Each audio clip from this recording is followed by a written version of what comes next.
Welcome to Becoming Virtuosa, the podcast with Dr. Susan Crockett.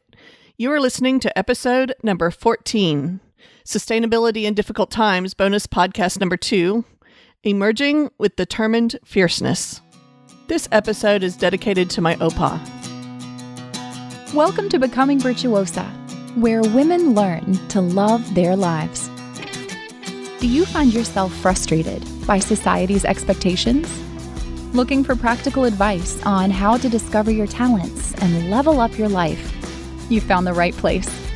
Here's your host, U.S. News top doctor, robotic surgeon, and certified life coach, Dr. Susan Crockett. Hello, my virtuosas and my VITs, my virtuosas in training. I haven't said that in a while. Welcome. I am your host, Dr. Susan Crockett, and you can call me Sue because here I'm not being your doctor. Maybe I am your doctor. I'm not being your doctor. I'm not giving medical advice. We are simply having girl talk, and we are talking about becoming virtuosas, which means becoming the best version of ourselves. I am so grateful for another day with you today. It is a gorgeous day in San Antonio, Texas.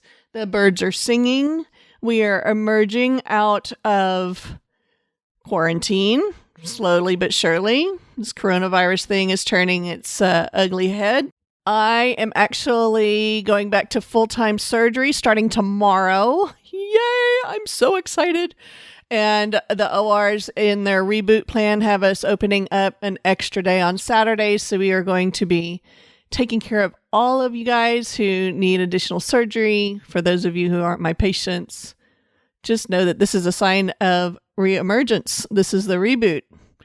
And I had planned on doing this podcast actually thinking that the reboot or the emergence wasn't going to be for another month. And then it turned out that it's coming now. And so this podcast, the timing is just like perfect. Like God's timing is just so good. And I'm so excited to be doing this show today.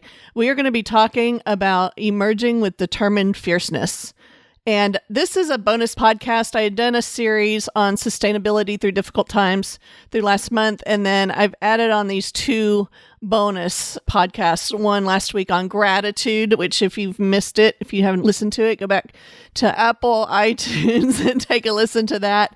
But this one is about emerging from quarantine with determined fierceness. And as always, we're going to have a lesson with an exercise. We'll have a little section about what I'm listening to and reading at the end of this.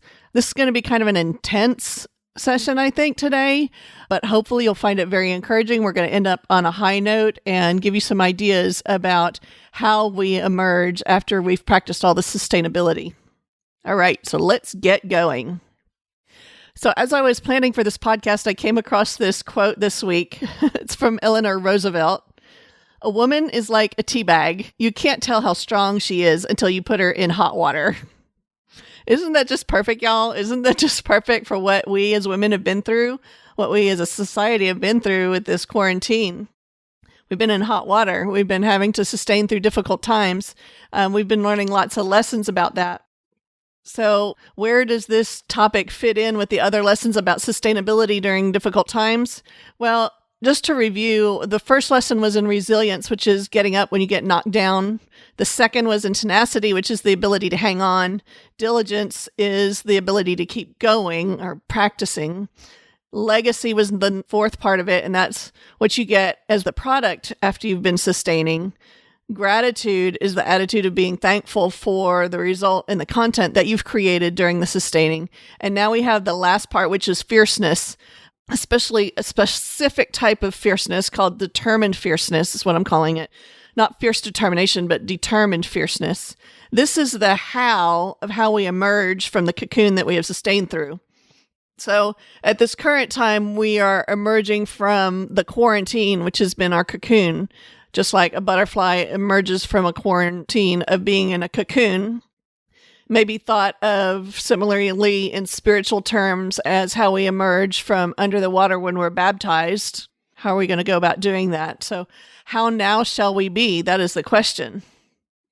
So I chose the term determined fierceness to describe a specific type of strength that I recognized over and over, particularly in extraordinary women. And since my audience is mostly women, this doesn't mean that men, if you're out there, you can't listen to this, but there is a specific type of strength and undergirded determination that the fierceness of women has.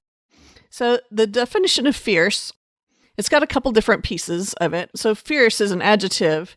It can mean displaying an intense or ferocious aggressiveness. I'm going to say yes, I'm going to claim that is what we're doing moving forward, but not in a violent aggressiveness, in a aggressiveness towards tending to ourselves and our businesses and our families in moving forward. Another part of the definition is showing a heartfelt and powerful intensity. Now, that's really what I'm getting at with fierceness. And this word fierce is a very old word. It comes from the Latin ferus, which means untamed. And I really like that as describing me and the other virtuosas, the other women who are practicing being the best versions of themselves and having determined fierceness as we are coming out of this quarantine and building a new life. I'm not going to say rebuilding. I don't want to go back to what it was before. I don't want to go back to being a caterpillar. This quarantine, this cocooning has reshaped me, and I want to move forward into the next stage of life as a closer to my virtuosa self, as a better version of myself. And I'm going to encourage you guys to do the same thing. So that Latin base word ferus, kind of like a feral cat, right? Ferus came through Old French fiers and turned into Middle English fierce. So when we talk about fierceness, or the property of being fierce, the noun of being fierce, I added the word determined in front of it because I want to describe a specific type of fierceness, our virtuosa fierceness. You see, we have choices of how we emerge from quarantine. We have choices of how we emerge from cocooning. When a woman is pregnant and she is going in to give birth, she has no choice about giving birth, but she has choices about how she handles that. And I've seen a determined fierceness in women through childbirth. So the choices of how we emerge, there's two different decision points here. The first decision point is, are we going to emerge with strength or meekness? So have we been beaten down by quarantine? Have we been beaten down by our circumstances? Are we emerging timidly and shyly and peeking out and unsure? Or are we going to emerge with strength and confidence and optimism towards the new day? That's the first choice. So if you do make the decision, which I hope you make, that you're going to emerge with strength, there's two more decisions here that you have to choose. Are you going to choose the strength of a victim, or are you going to choose the strength of a victor? Victim or victor, that's the choice. So when I look at our news media and Facebook feeds and all of that, I'm seeing people emerging with vehemence and anger, injustice and conspiracy theories, irrationality, jadedness, suspicion. Those are all victim mentalities. They're driven by fear and impotence, helplessness, despair. They are driven by the thought that things are being done to us instead of us being able to have thoughts to control how we behave in our circumstances. And I'm going to suggest that that is a weak and not optimal virtuosa type position to choose. The victor position takes the same circumstance, the circumstance of having been quarantined all of this time, or having regulations in place that we don't necessarily agree with from our government officials, but we choose to have thoughts of being the victor. And the victor thoughts, specifically in feminine victor thoughts, I think tend to be a little less violent and aggressive than men. I've seen the calm strength of compassion and love and determination, that fierceness in women, and it underlies motherhood, it underlies childbirth, it underlies female leadership in government. And this victor mentality, this what I call the determined fierceness, instead of being driven by fear or hopelessness or feeling like things are being done to us, is driven by competence, confidence, empathy, hope, love, compassion, and determination. So I've got a little bit of personal experience with this. When I was a little girl, I was very small. In fact, I got teased about it. I had a nickname about being so small, and I was raised to be very obedient and not talk back to my elders. And somewhere in all of that, there was a fierceness that developed in me. And I can trace it back to when I was about 3 or 4 years old, even, where there was a switch that flipped in me. And I was determined that I was going to be able to take care of myself, that I had value and worth and capability and something to contribute. And I don't think at 3 or 4 years old, I voiced it in my head that way. But I do remember knowing that I would be able to take care of myself, that I could be fiercely determined and independent. That fierceness came out as a little girl on the piano. I became a pianist, classically trained musician, and I ended my piano competition years when I was in high school, when the last piece I was working on, I'll never forget it, is this beautiful Grieg piano concerto in D minor. Beautiful, grandiose, just gorgeous piece, and I was working on it for competition. I love Tchaikovsky and Grieg, the Romantics, and I ended up just channeling all my fierceness into music. So here I was, this little girl, and I could still have that fierceness in music. And as I look around me to other examples of women and how we're raised in our society and where we learn this determined fierceness characteristic, I see it in women who do sports. I see it in women who are determined in their beauty, in their activism, in their education, in their drive to serve humanity. In school, I had it as I was driven to become a doctor, to go through medical school, which was grueling, and then through residency, which was even more grueling. There was a fierceness that I had that was not this victimhood of fierceness. It was this determined fierceness of, I am determined to do this, and I am calm, and I'm doing it in love and compassion, and I have my purpose and my meaning, and I'm moving forward through it. I used this same concept of determined fierceness when I was facing ultimately an unhappy marriage or an unhealthy marriage. And it was this fierceness that drove me to have the courage and the strength to be able to go against what I was previously trained in, which was this thought that within the church, there's no such thing as divorce. You're married forever and you uphold your vows. And what I realized in my marriage is there came a point where there was a definite unhealthiness, which was unhealthy, not just for me, but my children. And it took a lot of determined fierceness to face that head on and to make the choices to rebuild my life and to make that change to get to the point that I am right now. The same process, I used the same tool when I went through my growth in medicine, from going from a failed medical practice into a large group practice and then into my own private practice, and all the fighting I've had to do to learn how to be a successful woman in business and to own my own practice. Now, the interesting thing about this is this determined fierceness is the thing that gets you from one step to the next, right? So going back to my piano career, which was very short-lived, the interesting thing about this is the reason my piano career ended the way it did is because my hands are too small. So I have these very small size 6 hands, which if you're a gynecologist is a great thing. And if you're a surgeon, it's a really amazing thing. But if you want to reach an octave and play with the big guys on the piano, I couldn't reach it. I couldn't reach the octave. I couldn't reach the octave plus 1. And so I ended up determining that I wasn't going to be a concert pianist. I went the other way into oboe and music, and then ultimately into medicine instead. And what happened was, through all that fierce determination, God had put me in the place that I needed to be anyway.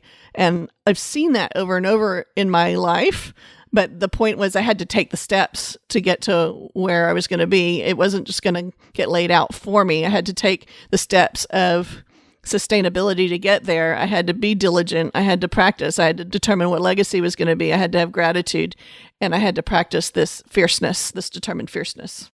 The other lesson that came out of my childhood is that there is a time when every little girl needs to learn to say F you.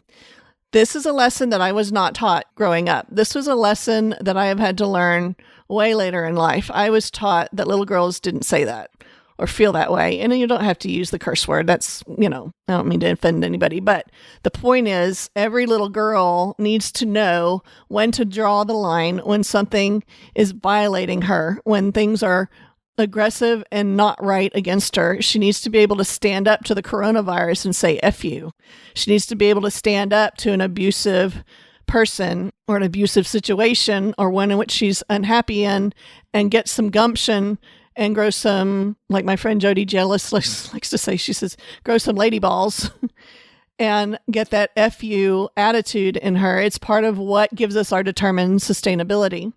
And it's not meant to be in a way that is denigrating to anybody else. It's a fierce battle cry for the soul of ourselves to stand up with that determined fierceness. So when I think about my heritage, I was giving a lot of thought about it as we were getting ready for this, because as I was growing up, I was always taught that I was German. So I had 4 grandparents. One was Scottish, and that was my mother's mother. She was from a line that came from the Mackay clan. That's M-C-K-A-Y clan. And we can trace our roots through my maternal grandmother all the way to the Isle of Man. And this was definitely a fierce people.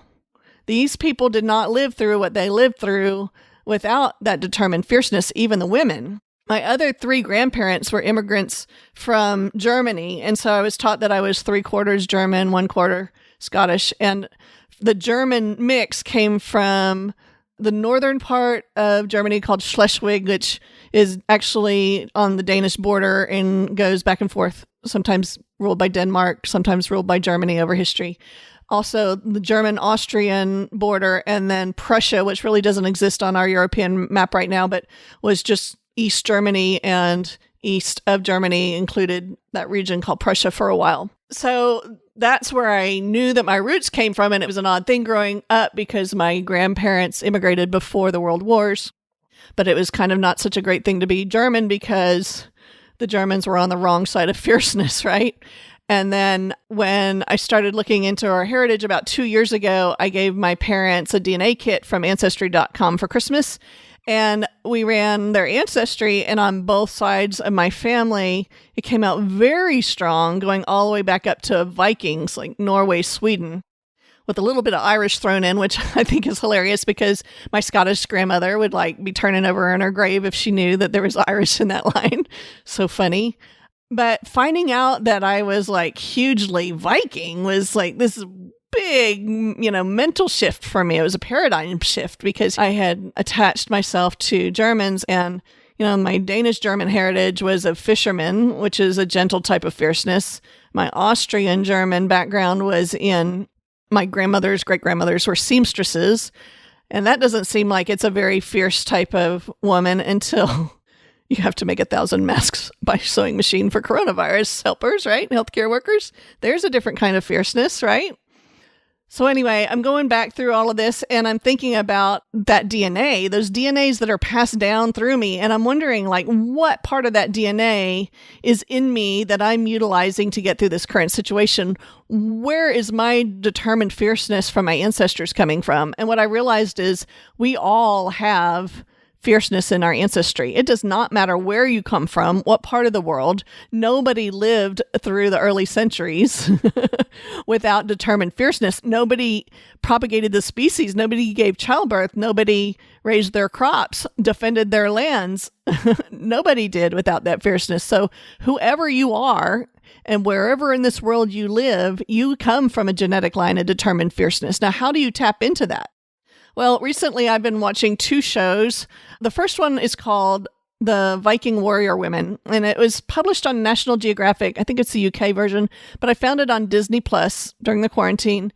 And the interesting thing about this show is that they're discovering Viking warrior women's tombs. And previously, archaeologists had assumed that all Viking warriors were male, that they were all men. And what we're discovering is about 20% of them were women. They were actually women, and they weren't necessarily just frontline fighting people. Some of them were leaders and buried in places of honor. And it's so fascinating watching this documentary because the reasons that these women weren't identified as Viking warriors previously were because of how we had thought errors about them.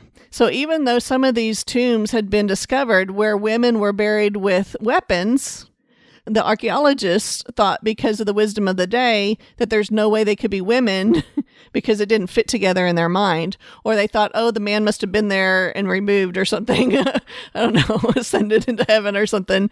But in others, they had been identified as male warrior tombs and just now have been identified as feminine or female. And so it's opened up this whole new world, or this whole new idea that there have been women through the ages with determined fierceness, even in the Vikings. And in the case of the Viking warrior women, a lot of them seem to have been very graceful archers on horseback. In fact, they were buried with the remains of their horses and their equipment.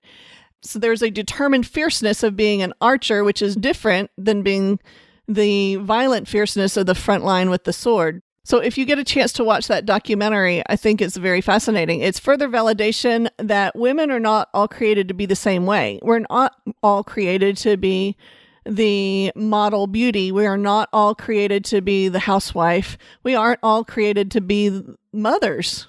We aren't all created to be warriors. But however you are in your virtuosa self, however you are born to be in your purpose is validated. It's validated. And don't let anybody tell you that you can't be a warrior or that it's impossible because only men are warriors, because it's just not true. All right. The second show that I've been binge watching on this one. It's on Netflix. It's called The Last Kingdom. And it's about the Danes fighting the English in the 800s for the development of England that we know today. And I just find it fascinating. My Danish heritage really isn't back to that, like it's in the fisherman village, but it's still fascinating to see how England was settled and kind of the fierceness in them. So anyway, if you want something to binge watch, that's what we're binge watching this week. The other place in my heritage where fierceness comes out is in my name.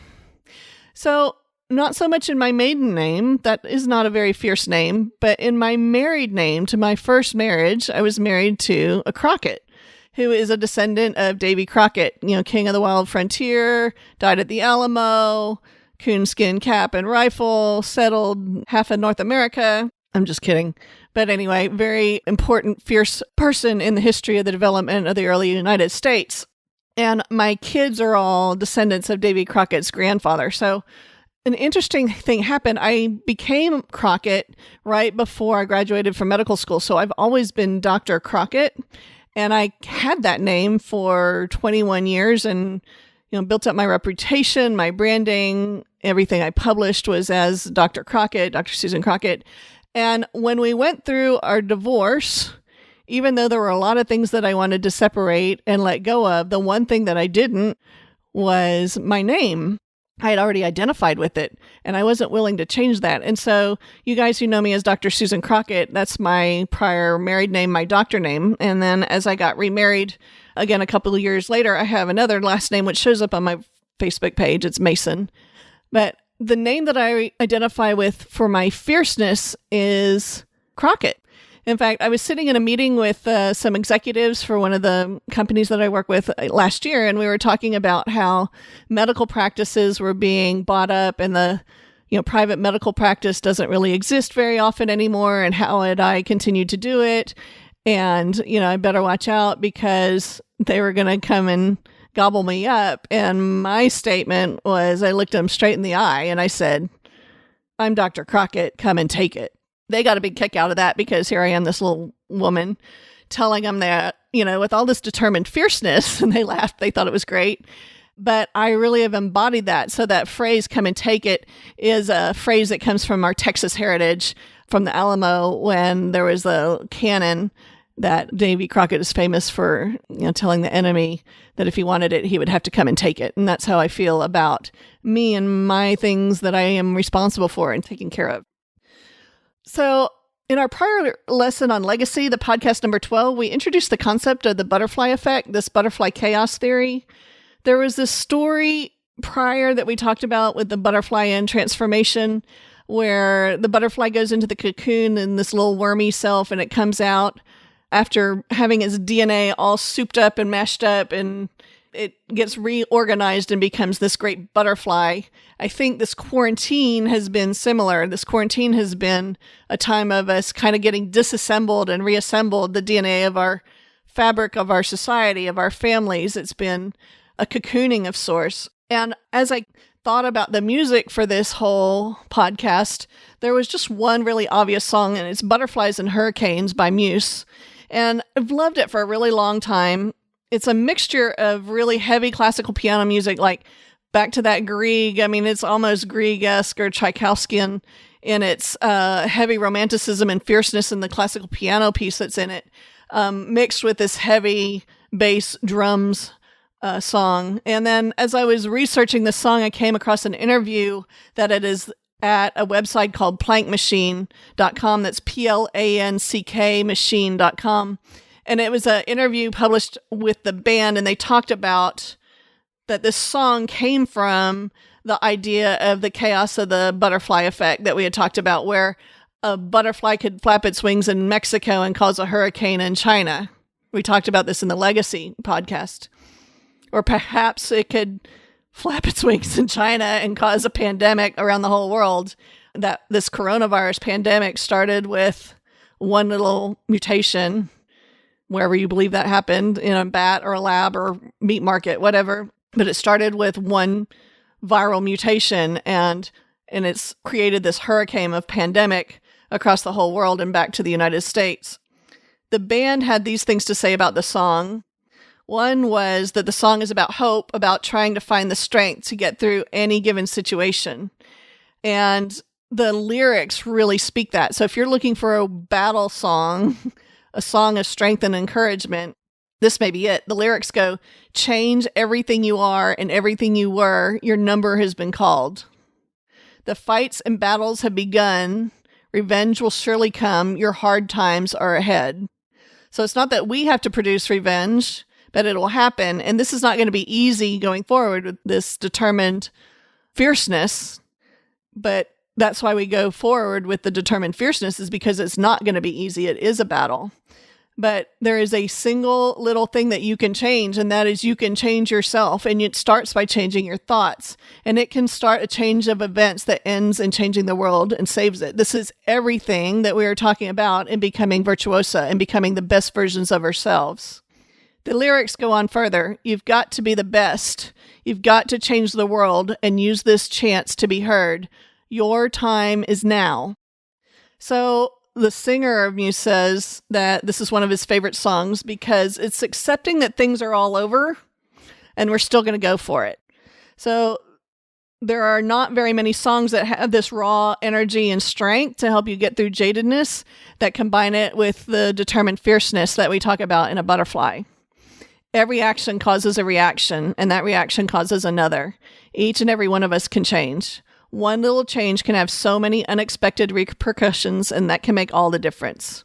And a small change you make in your life inspires someone to make a bigger change.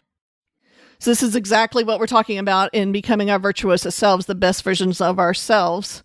We are practicing the process of transformation and emerging strong.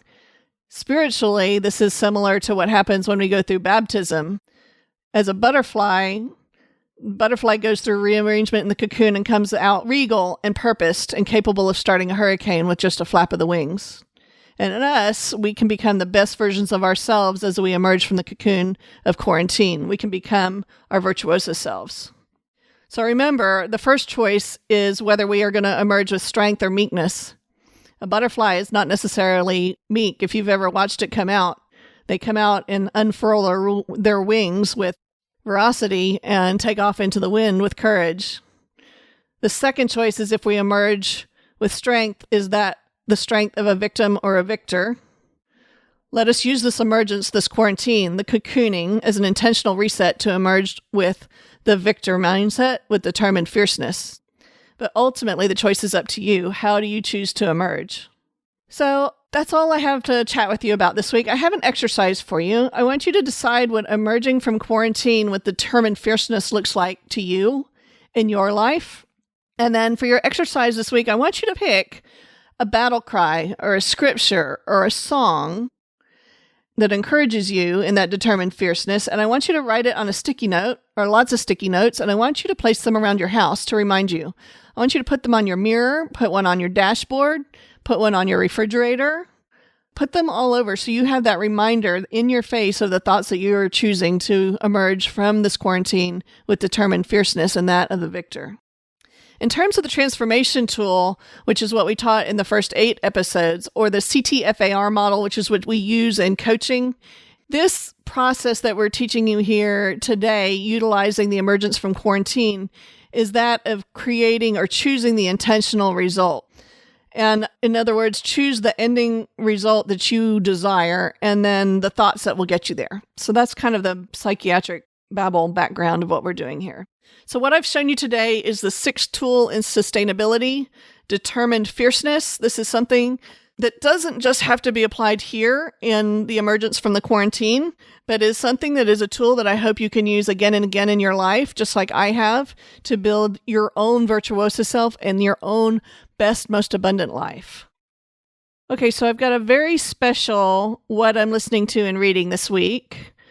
Oftentimes I'll add what I'm watching, especially since we've been binge watching while we've been home cocooning. So this week I had so much information to put into the podcast that I didn't have room for it all, but I really wanted for y'all to see where I drew some inspiration and to share some of these resources with you. They are absolutely incredible. So first of all, what I'm listening to should be obvious from the podcast. This week it's Muse, Butterflies and Hurricanes. This may be the theme song for my life. I hope it's not too self-indulgent. I hope you enjoy it and get something out of it too, and that it inspires you. I love this music. What I'm reading, I didn't directly mention it in the podcast, I don't think, but I'm reading Untamed by Glennon Doyle. Untamed as in the original Latin ferus for fierce, right? Kind of coincidental that this came out about the same time that her book has come out. So Untamed is on my nightstand right now, but there's a second book. In fact, I had this part all recorded and I came back 3 days later to add this really special book and the art that I'm going to share with you today. So very special book by Kwame Alexander, and it was illustrated by an extraordinary artist, Kadir Nelson, and the book is called The Undefeated. This is a really special book. It was published this last year. It actually won the Caldecott Medal and the Newbery Honor Book. It is a children's book, but it is way, way, way more than a children's book. It is a beautiful poem. It starts by saying, "This is for the unforgettable, the unafraid, the undefeated." And the inside jacket of the book starts by saying, "This is a love letter to America, to Black America, to the grit, the passion and perseverance of our greatest artists, athletes, and activists, to the dreamers, to the strength and bravery of everyday people caught in the web of history." I'll let y'all read the rest of that. It is an incredible book, and I would encourage you to take a look at it, especially if you have young children. This is a great example of our heritage and our history that I know is important to a lot of you. All right, what I'm watching, I did mention I'm binge watching on The Last Kingdom, which is a movie about the Danes and the English fighting over unifying England in the 800s. The other thing I'm watching, or I've watched, is Female Viking Warriors, which you can see on the National Geographic UK Disney Plus channel.